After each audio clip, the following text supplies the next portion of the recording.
Cumprimento a todos que estão conosco neste momento com a paz do Senhor Jesus. Nós somos a Igreja Cristã Maranata e chegamos neste instante à sua casa, ao seu local de trabalho, onde você está, através do nosso sistema multiplataformas, que inclui televisões, canais de TV e também o nosso canal no YouTube. Se você ainda não é inscrito no canal do YouTube da Igreja Cristã Maranata, está aparecendo agora um QR Code, um código na sua tela. Aproxime a câmera do seu celular e se inscreva. Nós temos milhares de conteúdos importantes para você, para a sua família. E nós estamos aqui, nesta ocasião, com alguns pastores, já os apresentarei, dando continuidade a uma sequência, um programa que fala especialmente sobre o livro do Apocalipse.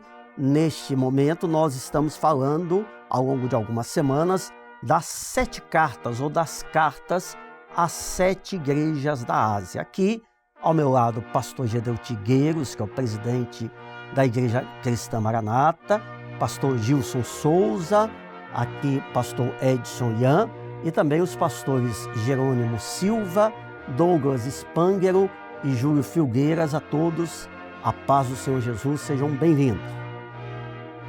Pastor Gedeuti, na semana passada nós falamos bastante sobre a igreja ou a carta à igreja de Esmirna, mostrando o sofrimento daquelas pessoas no passado, um período inicial da igreja, de certa forma, pessoas que com a própria vida testemunharam morrendo em arenas, fogueiras, à espada, muitas delas, mas não negando a sua fé e o nome do Senhor Jesus. Houve até uma ênfase ao texto que diz: "Sê fiel até a morte e dar-te-ei a coroa da vida". Hoje nós vamos falar um pouquinho de uma parábola, está no quadro agora que nós sempre temos utilizado, na parábola lá de Mateus capítulo 13, que é a parábola do trigo e do joio, que está profeticamente associada com a carta à igreja de Esmirna. E queria que o senhor começasse fazendo uma contextualização da parábola do trigo e do joio e da sua associação com a carta a Esmirna. Bem, em primeiro lugar, é dizer da satisfação que temos hoje de um grupo maior de pastores participando dessa reunião que é muito importante. Quando nós falamos em Apocalipse, nós estamos falando em um momento profético que se cumpre em nossos dias. E quando nós vemos o estudo, fazemos um estudo das cartas, é muito importante. É como se você hoje estivesse numa montanha, vendo, tudo aquilo que se passou lá no vale. Então, as lutas da igreja, as suas aflições, as oposições, as vitórias, os inimigos, todos aqueles elementos que intervieram na vida da igreja. Em momento nenhum, a igreja deixou de ter oposição. E, ao mesmo tempo que ela tem a oposição, ela se mantém firme quando ela estabelece uma doutrina para passar por cima daquela oposição. Então, rapidamente, não é o assunto muito claro, quando a igreja sofre os primeiros ataques, então, lá em Éfeso, que é o primeiro período da igreja, essa foi a igreja apostólica. Ela vai sofrer, o sofrimento dessa igreja foi por causa da doutrina. Quem sofreu foram os doutrinadores, foram os doutores da igreja. Não foram os patristas, foram os doutores da igreja. Então nós vamos encontrar aqueles que viveram, então, começando por Estevão, depois Tiago, e assim por diante, Paulo, Pedro e João. Então, esse foi o período chamado o período da perseguição apostólica. Então, esses sofreram uma perseguição especial e uma condenação especial. E a condenação de todos eles foi morte. Acabou. Sofrimento e morte. Então, definitivamente, o que o mundo estava dizendo, o inimigo, os inimigos, o que eles queriam dizer? Não interessa isso para nós. Nós temos uma religião, e eles tinham, e o Velho Testamento mostra claramente, os judeus, né, eram os judaizantes, era o judaísmo, tinham uma religião da qual faziam parte os apóstolos. Então, Pedro, João, todos eram né? E tinham lutas tremendas para poder sair daquela doutrina do Velho Testamento para trazer a doutrina do Novo Testamento. Então, e isso eles tinham que fazer por quê? Porque era função deles. Quando você vê lá o candelabro de ouro, ali, as 7 pontas, você está vendo ali, todos estão vendo na televisão, tem um candelabro. O que ele diz assim? As revelações para a vida da igreja, a luz ou revelação que a igreja teria que tomar por base seria em função das 7 pontas ou dos 7 castiçais de ouro. A luz acesa, que é a revelação. Ali, o Senhor diz assim, olha, eu tenho contra aí vocês isso. E eu proponho nos erros o acerto. E o acerto é esse. Acertem, porque se não houver isso, eu vou retirar o castiçal de ouro. Quer dizer, eu vou tirar a revelação. E a partir dali, então, já estamos agora em Esmirna, né? Tirou o castiçal? Não, Jesus estava presente, a revelação estava presente, e numa daquelas pontas, deu para entender? Em Éfeso, todas as pontas, todas as operações do Espírito Santo, todas as ênfases do Espírito Santo. Então, eles operaram ali na igreja primitiva. Depois, volta outra vez à operação, mas com a ênfase em sabedoria, espírito de sabedoria. Então, nós vamos ver os resultados hoje, na aula passada, nos assuntos passados, o que isso significou para a igreja. Qual foi a doutrina? A grande preocupação era viver a doutrina que tinha sido ensinada em Éfeso. E por causa disso, a oposição também. Então, vem a oposição em Éfeso, era a doutrina. Depois, a viver a doutrina. Passou aquela fase, Esmirna é uma palavra que engloba os três momentos principais de sofrimento da vida da igreja. Foi a doutrina, viver a doutrina, outra coisa. Uma coisa foi pôr em ordem a doutrina. Então, as cartas de Paulo, de Pedro, de João, tudo isso era a doutrina. Depois, em Esmirna, a igreja que vai sofrer porque ela vai botar em ordem a doutrina, vai viver a doutrina. Amém. Então, é a forma como ela está vivendo. Então, vamos lá. A parábola, agora, a operação do Espírito do Senhor já foi mencionada aqui, que é o Espírito de sabedoria, então, e os resultados de sabedoria, né? Ser fiel até a morte, então era a troca dos valores dessa vida pelos valores da vida eterna. Glória a Deus. Né? Aqueles que não iam morrer, aqueles que estavam, né, livres da segunda morte, que é a morte eterna. Então, a igreja preferiu morrer nesta vida a morrer a vida eterna. Então, isso ficou muito, muito importante. Agora, quando você pega a parábola, aí você vai ver a parábola aqui do capítulo 13 de Mateus, do verso 24 em diante, até o 26, se não me engano.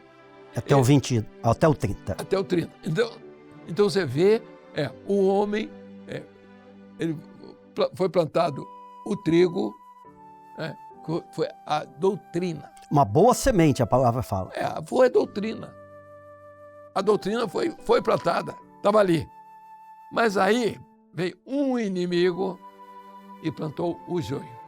Então, quando você vê um campo onde você tem trigo e tem joio, você olha assim e diz, o campo está bonito, vai dar muito trigo, mas na hora que você vai colher é joio.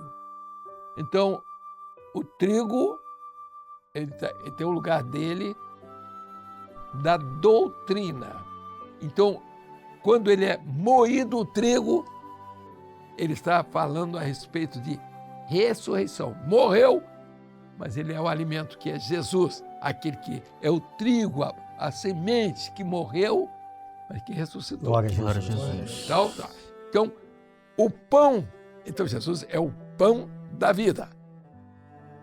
Pela semente, né? E a igreja, ela também fabricou esse pão.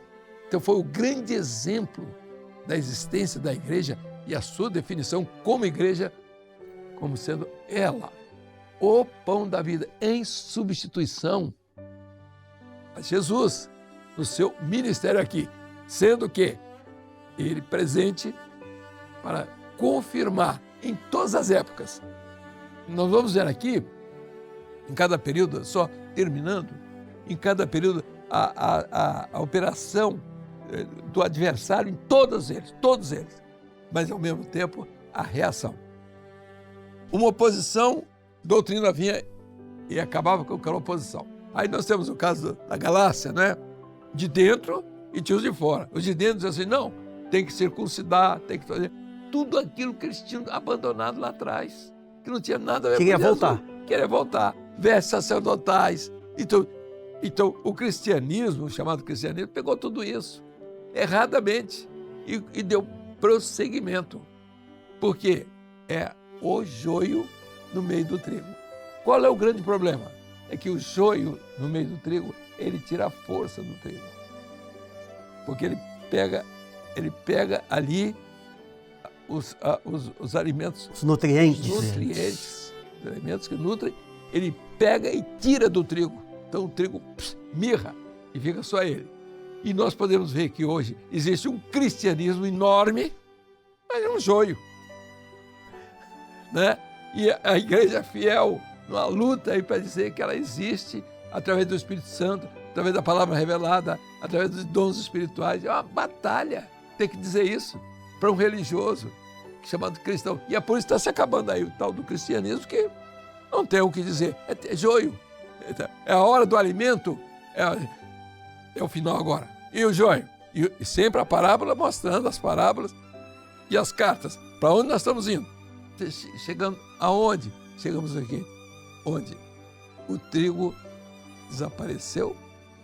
É só teologia, filosofia. Quando falamos teologia ou filosofia, não estamos falando mal de ninguém. Teologia é uma coisa que você acha, eu penso que Deus é assim. Não há problema nenhum, só que não transcende. Filosofia também, é um encanto filosofia.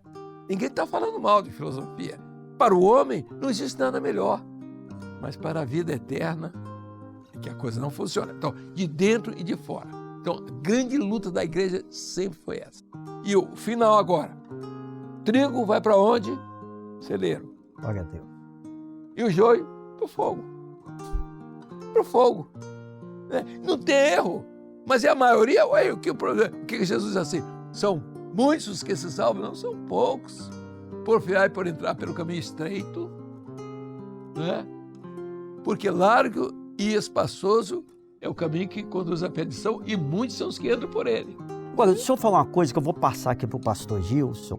O senhor disse que nessa ação majoritária desse dito cristianismo hoje, há uma igreja que é uma igreja fiel, nós estamos fazendo aqui uma propaganda de nenhum nome, mas um povo que está comprometido com o mistério, com a revelação, um povo que permanece firme servindo ao Senhor.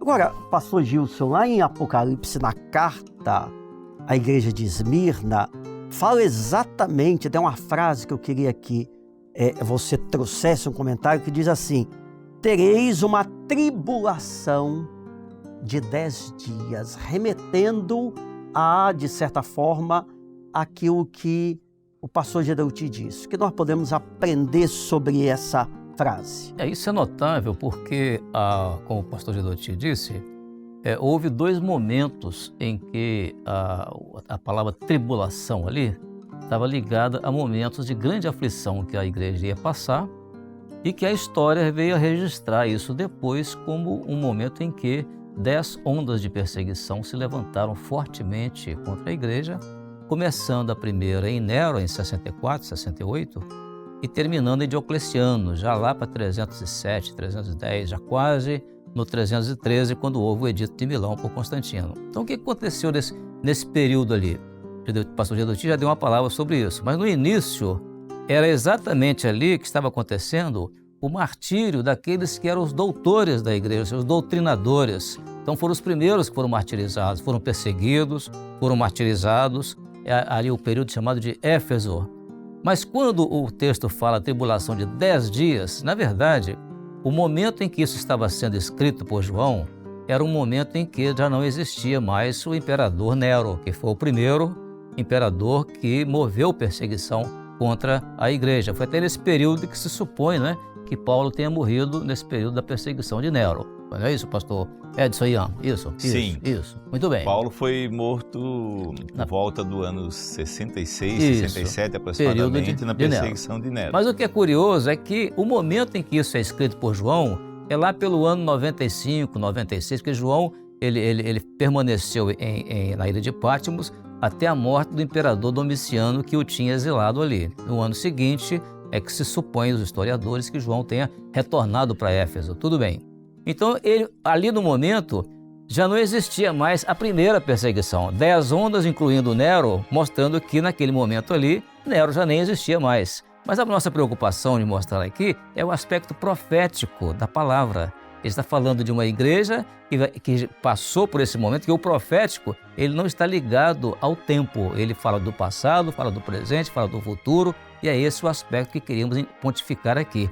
E isso vai acontecer exatamente no momento em que, até ali, João, ocorreu ali a morte ou o martírio daqueles que foram os doutrinadores da igreja, primeiro Estevão, depois veio Tiago, Pedro, Paulo e outros mais, e agora, dali para frente, aqueles que iriam viver a doutrina. Amém. Agora, o pastor Edson tem citado, ao longo das últimas semanas, os exemplos de homens, mulheres que deram a sua vida pela palavra, pelo evangelho e que não se renderam às ameaças, mas ficaram firmes. Gostaria que hoje o pastor Edson, o senhor trouxesse mais alguns exemplos de pessoas, servos de Deus do passado, que enfrentaram essas oposições com a própria vida. Bem, Pai Senhor a todos.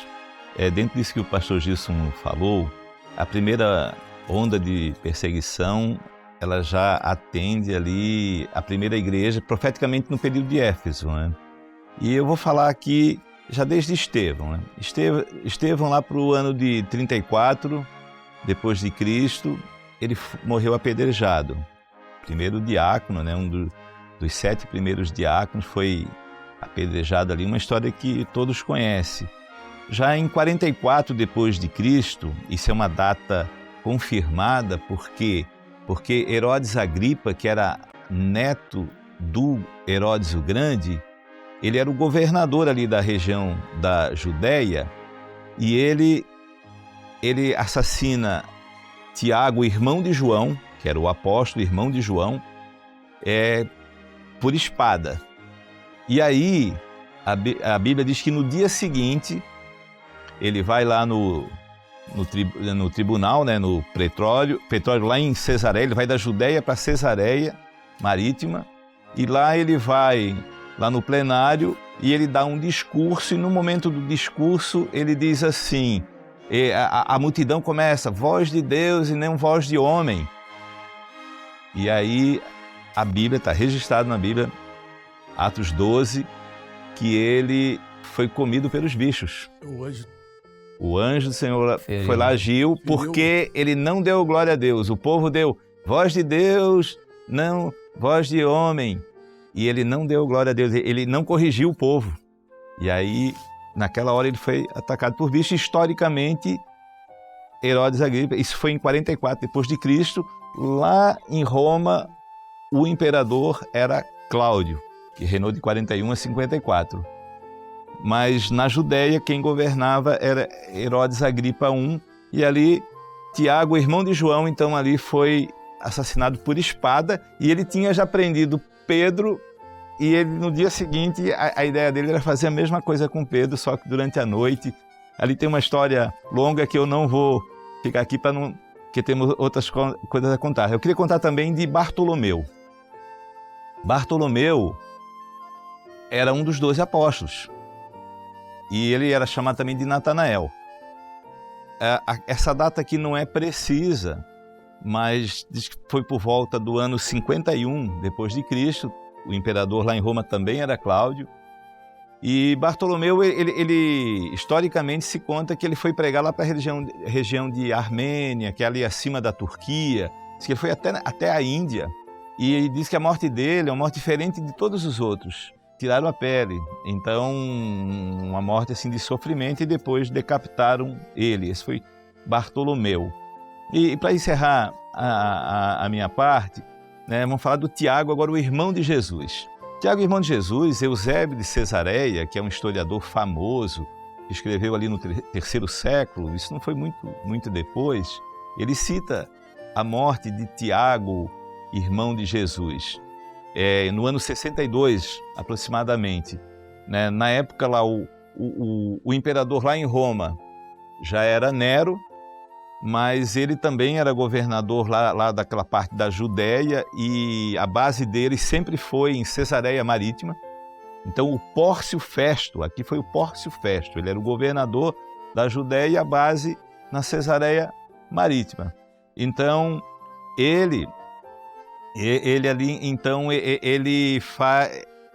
o Tiago, irmão de Jesus, ali foi pré-condenado ali, e ele morreu apedrejado por causa dessa atitude do Pórcio Festo, o governador. Então Tiago, nesse momento, ele era uma coluna da igreja, ele era muito respeitado em todos os apóstolos. A gente vê, ele foi muito lá no concílio de Jerusalém, e Pedro falou e ele falou, e ali a multidão, os outros se calaram quando Paulo e Barnabé foram lá no concílio de Jerusalém. Então Tiago, irmão de Jesus, ele foi muito usado pelo Senhor, e o martírio dele foi então por apedrejamento lá pelo ano 62. E Paulo, né, como o pastor Gilson já falou, ali no entorno do ano 67, depois de Cristo, o imperador Nero, ele foi preso. Eu fui lá na prisão, que Paulo, nós vamos mostrar a imagem aqui, a prisão Mamertina, onde Paulo ele passou os últimos dias em Roma, e ali ele então... ele ficou preso. Lá tem alguns dizeres lá a respeito disso, mas nós vamos só ficar aqui nessa história, né? Ali ele foi preso, e depois Nero, então, foi decapitado por ordem de Nero, o imperador. Que fé, né, que moveu esses nossos irmãos. E muito interessante a despedida de Paulo, né? Sim. A essa altura, porque você não pode deixar de mencionar, né, essa trajetória, né, de um homem tão extraordinário, o grande doutrinador da igreja, né, e que quando ele vai encerrar os seus dias, ele já estava na prisão, ele diz assim: olha, eu estou pronto, já estou... O tempo da minha partida está próximo. Está próximo, E ele diz assim: eu já vejo esse tempo. Olha aqui, não precisa mais me matar, me maltratar, não precisa mais me prender. Vocês podem fazer o que vocês quiserem de mim, porque o meu tempo já chegou. Já estou oferecido por aspersão, né? A minha vida está oferecida já ao Senhor, não tem mais nada para oferecer. E ele se despede anteriormente, né? Também, ele estava preso. Ele diz: olha, não esqueça de trazer a capa, né? Que deixei em Troas, né? Porque com os pergaminhos. Os pergaminhos e as escrituras. E as escrituras. Então, né? porque ele era o legado dele. Glória a Deus. Não é? Então, aí ele, a capa era ele mesmo. Nada, não valia mais nada. Para que uma capa? Para cobrir mais o quê? Não é? Um corpo que já estava oferecido por aspersão para um sacrifício. Ele sabia que ia morrer, não é? Isso para quê? Mas ele tinha interesse, mas especialmente os escritos, né? Que era A doutrina. A escritura era o Velho Testamento que ele se baseava. E as cartas que ele escreveu, que ele não podia esquecer, né? As cartas. Então, agora, aí ele termina, né? Ele mesmo faz o requiem dele, né?